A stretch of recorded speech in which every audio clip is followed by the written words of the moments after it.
பிஜேபியை பொறுத்தவரை தமிழ்நாட்டில் வெல்ல முடியாது. தனியாக ஆட்சி அமைச்சா ஒன்று டிஎம்கே தான் அமைக்கணும். அப்படி இல்லைன்னா அண்ணா டிஎம்கே கூட வேண்டாம். அண்ணா டிஎம்கேக்காரன் தான். ஆனால் அப்படி ஒரு மதிப்பு மரியாதை இல்லாமல் போச்சு. என்னை பொறுத்தவரை டிஎம்கே தான் மறுபடியும் வரும். இது மறைமுகமாக நடக்குது சார். நான் வெளிப்படையாக சொல்கிறேன்னா இது ஆரம்பத்தில் இருந்து 2 பேரும் சண்டை போடுற மாதிரி ஃபைட் போடுற மாதிரி போடுறாங்க, மறுபடியும் ஒன்று சேர்றாங்க. ஆனால் ஒரு கூட்டணி காட்சி தான் எடப்பாடி. கண்டிப்பாக ஒரு கூட்டணி தான் வரும். தனிப்பட்ட முறையில் வரவே முடியாது.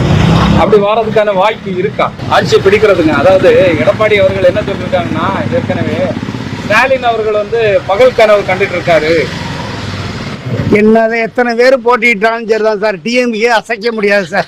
அந்த நம்பிக்கை எனக்கெல்லாம் இருக்கு. நான் அண்ணா டிஎம்கேக்காரன் இவ்வளவுக்கு. அந்த கட்சியை பொறுத்தவரை பாரதிய ஜனதா கூட்டணி முன்னாலும் பொது முன்னாலும் ஒண்ணுமே வராதுங்க. ஒரு அளவு எதிர்கட்சியோட அமைக்க முடியாது.